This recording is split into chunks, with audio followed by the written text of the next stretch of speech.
আজকে তোমাদের কাছে নিয়ে এসেছি একটা নতুন রেসিপি, ঠিক আছে, যেটা হচ্ছে কলকাতা স্টাইলের মাটন বিরিয়ানি।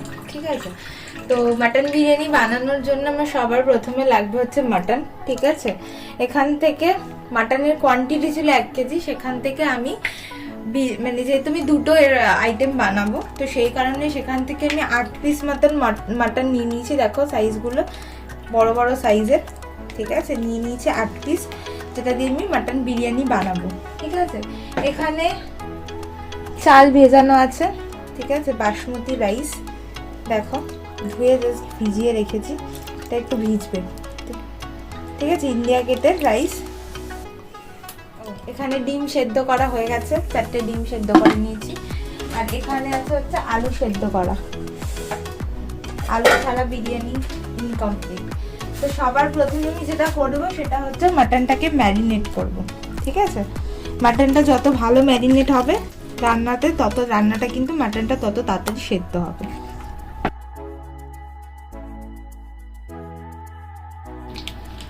যে দেখো, তোমরা জানো যে মাটনের রেসিপিতে একটু আদা রসুনটা একটু বেশি লাগে,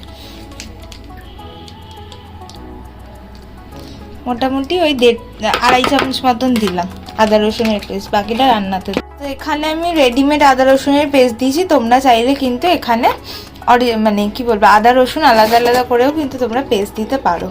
এবার দেবো হচ্ছে হলুদ গুঁড়ো, দেবো হচ্ছে লঙ্কার গুঁড়ো। ঠিক আছে, পরিমাণ মতন দেবে নিজেদের ঝাল বুঝে। এই যে দেখো জিরে গুঁড়ো 1/2 চামচ, 2 চামচ মতন দই দিয়েছি। নুন দেবো কারণ রান্নাতেও কিন্তু নুন হবে, সামান্য একটু চিনি দেবো। এরপর দেবো হচ্ছে সর্ষের তেল।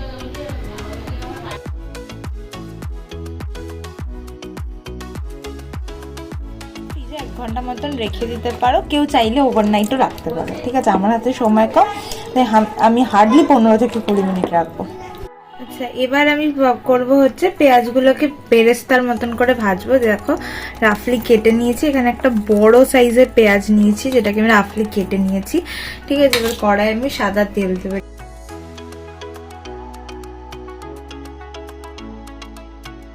এইটা কিনেছি আজকে, সবই কিনেছি। ঠিক আছে,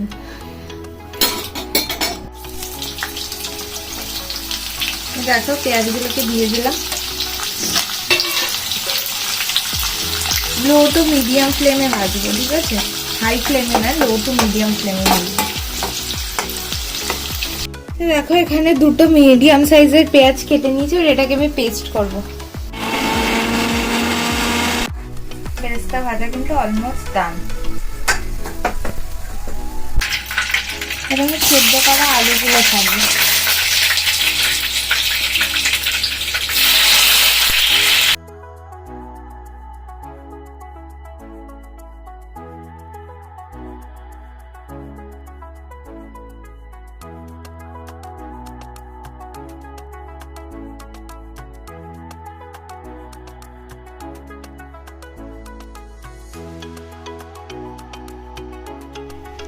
এবার কড়াই আমি সর্ষের তেল দিলাম, দিয়ে তেজপাতা দিলাম ফোড়নে, শুকনো লঙ্কা ফোড়নে দিয়ে দিলাম। তেজপাতা আর শুকনো লঙ্কা ফোড়নে দিয়ে দিলাম।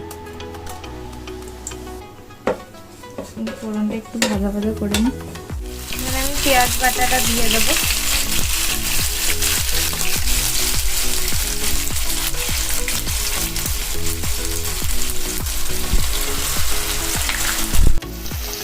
একটু পেঁয়াজ বাটাটা ভাজা ভাজা হবে।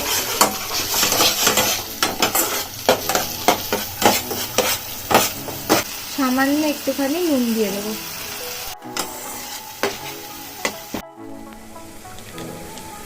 দেখো আদা রসুনের পেস্ট দিচ্ছি।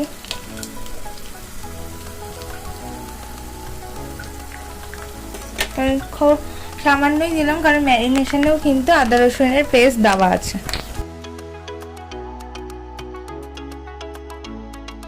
এবার একটা টমেটো আর কাঁচা লঙ্কার একটা পেস্ট বানাবো। ঠিক আছে, একটা টমেটো দিয়েছি, আর লঙ্কাটা তোমরা তোমাদের ঝাল অনুযায়ী দেবে।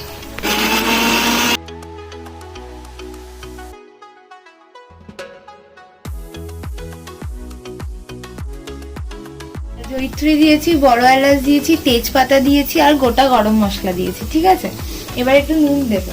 ভাতটা বসাবো আমি এখন, সামান্য নুন দিয়ে নিই। A few moments later. ভাতটা কিন্তু 80% যখন হয়ে যাবে তখন কিন্তু আমরা নামিয়ে ফেলবো। 80% অবস্থাতে কিন্তু আমরা ভাতটা নামিয়ে ফেলবো।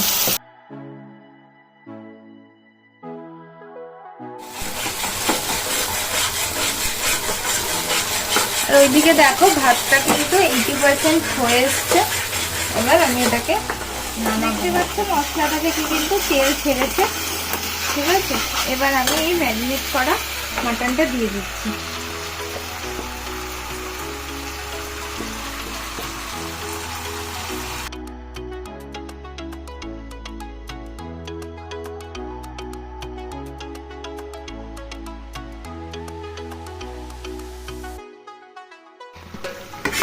এটা এখন একটু কষাবো। ঠিক আছে, কষানোর পর এখন মোটামুটি 5-10 মিনিট এটাকে আমি কষাবো। এর যতক্ষণ না একটা রং আসবে ততক্ষণ কিন্তু এটাকে কষাবো।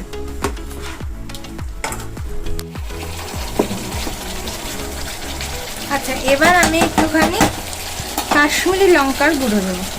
দেখো এটাতে কিন্তু রং হয়।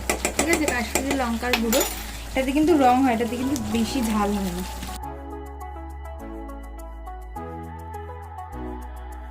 এবার হচ্ছে কুকনির হান্ডি বিরিয়ানি মশলা। ঠিক আছে, এবার একটু সামান্য দেবো। এবার দেবো সামান্য একটু কেওড়ার জল। ঠিক আছে, সামান্য। কালারটা দেখতে পাচ্ছ। এবার আমি এটাতে জল দিয়ে দেবো।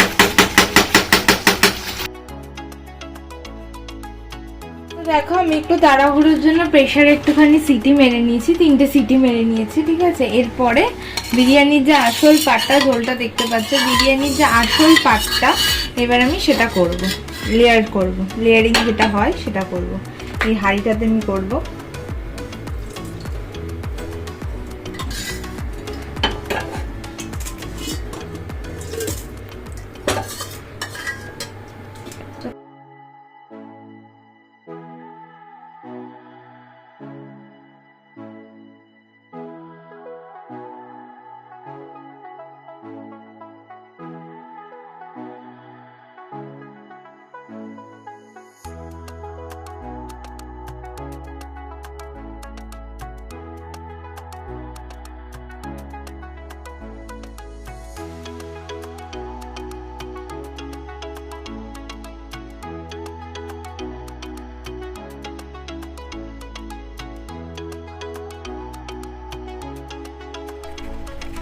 এবার দেবো হচ্ছে বিরিয়ানির মশলা। ঠিক আছে, আমি ঝোল দিয়ে দিচ্ছি।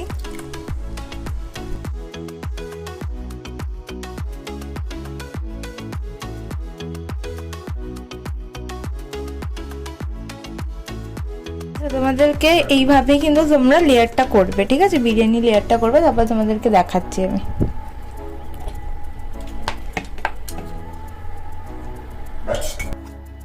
1 চামচ মতন ঘি দিয়ে দিয়েছি। এই যে আটার যে লেয়ারটা,